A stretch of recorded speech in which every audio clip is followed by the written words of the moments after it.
E aí, meus queridos amigos e amigas que acompanham a Escola de Ciências da Vida pelo Facebook e pelo YouTube, beleza pura com todos vocês? Na nossa 19ª aula do curso de Fisiologia, ainda falando de sistema circulatório, vamos falar do acoplamento, excitação, contração do músculo cardíaco. A gente já viu como esse processo acontece no músculo estriado esquelético e no músculo liso.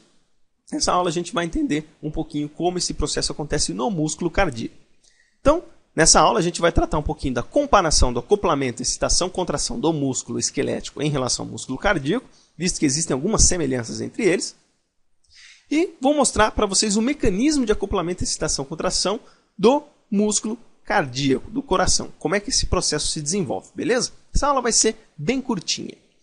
Então, para começar, no quadro comparativo do acoplamento, excitação, contração do músculo esquelético em relação ao músculo cardíaco, primeiro de tudo, a gente tem que saber que os mecanismos de contração da musculatura estriada cardíaca seguem os mesmos princípios da contração da musculatura estriada esquelética. Ou seja, o cálcio ele precisa se ligar à troponina C, que vai expor a actina, vai deslocar a tropamiosina para expor a actina, para a cabeça da miosina se ligar com a actina, hidrolisar o ATP que está na cabeça da miosina, deslocar o filamento de actina para promover a contração, ligar um ATP na cabeça da miosina, desligar a cabeça da miosina e quando o cálcio desliga da troponina C, a tropamiosina encobre novamente a actina. O processo é o mesmo. Se você quiser saber com mais detalhes, dá uma olhadinha na aula 8 do curso aqui de Fisiologia. Porém, existem diferenças entre eles no tocante ao fluxo de íons e ativação e inativação de canais e bombas iônicas. Então, pequeníssimas diferenças que a gente observa são importantes para a gente determinar o acoplamento, excitação, contração do músculo esquelético e do músculo cardíaco. E essas diferenças a gente pode dar uma olhadinha nessa tabela, basicamente, no tocante ao fluxo dos íons e ativação e inativação de certos canais. Por exemplo, no caso da despolarização, quando a gente fala do músculo estriado esquelético, tanto os canais de sódio químico dependentes como voltagem dependentes devem ser ativados para promover a despolarização neste tipo de músculo. Já no músculo cardíaco, nós não temos a presença dos canais de sódio químico dependentes. Apenas os canais de sódio voltagem dependentes nas fibras rápidas. Porque esses canais eles somente são ativados com uma pequeníssima variação de potencial de membrana para cima das células musculares cardíacas. E, obviamente, esse perfil despolarizado no músculo cardíaco ele é mantido também pelos canais de cálcio e voltagem dependentes, que é no caso do platô que a gente já discutiu aí no curso de Fisiologia. E no tocante ao influxo de cálcio para o sarcoplasma? No músculo esquelético, nós temos apenas esse influxo proveniente do retículo sarcoplasmático. Tudo que está no meio extracelular não participa no processo de contração do músculo esquelético. Já o músculo cardíaco, como ele tem que sustentar uma contração mais longa, ele depende tanto do cálcio que está no retículo sarcoplasmático, como o cálcio que está no meio extracelular. Então ele capta primeiro o cálcio que está no meio extracelular para o sarcoplasma e em seguida tem a ativação do retículo sarcoplasmático. A gente vai ver isso daí.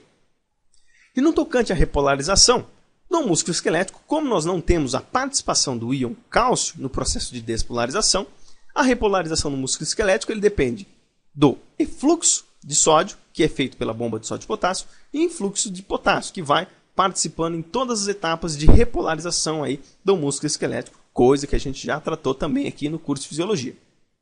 Já no músculo cardíaco, nós temos que ter tanto o efluxo de sódio como de cálcio, porque os dois participam no processo de despolarização, e influxo de potássio.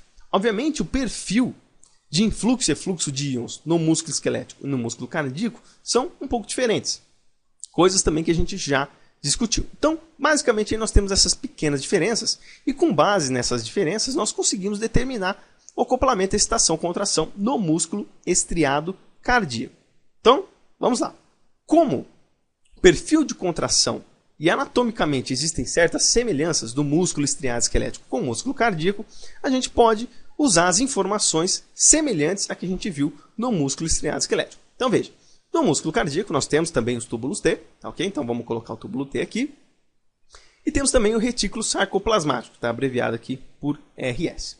O cálcio está presente aqui dentro do retículo sarcoplasmático, como também o cálcio está no meio extracelular. Então, para a gente entender esse acoplamento, excitação, contração, primeiro de tudo a gente desencadeia uma despolarização. Então, vai alterar aqui a dinâmica das cargas no meio interno e do meio externo da célula muscular cardíaca. Quando isso acontece, canais de cálcio que estão presentes na membrana aqui do túbulo T vão jogar o cálcio que está no meio extracelular para o sarcoplasma. Quando a concentração de cálcio no sarcoplasma começa a aumentar, isso promove uma ativação dos receptores de rianodina que estão presentes no retículo sarcoplasmático. Esse receptor de rianodina ele também permite que o cálcio que está aqui no retículo sarcoplasmático vá para o sarcoplasma. E aí, aumentando a concentração do cálcio no sarcoplasma, ele vai desencadear a sinalização para promover a contração do músculo cardíaco. Então esse é o primeiro ponto onde ocorreu a despolarização e aí promoveu a contração.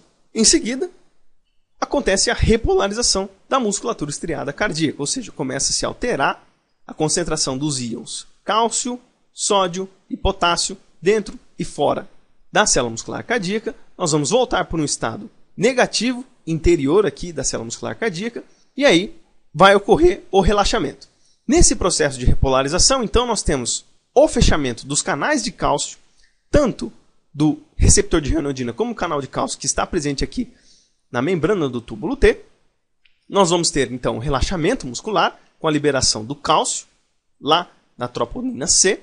O cálcio, por sua vez, numa condição onde está se voltando para estados negativos interno da membrana, ou seja, o potencial de membrana da célula está voltando para um estado negativo, o cálcio ele passa a ser captado pelo retículo sarcoplasmático através de uma ATPase, a bomba de cálcio dependente de ATP. Então, por gasto de energia, o cálcio que está aqui no sarcoplasma volta a ser bombeado para o retículo sarcoplasmático.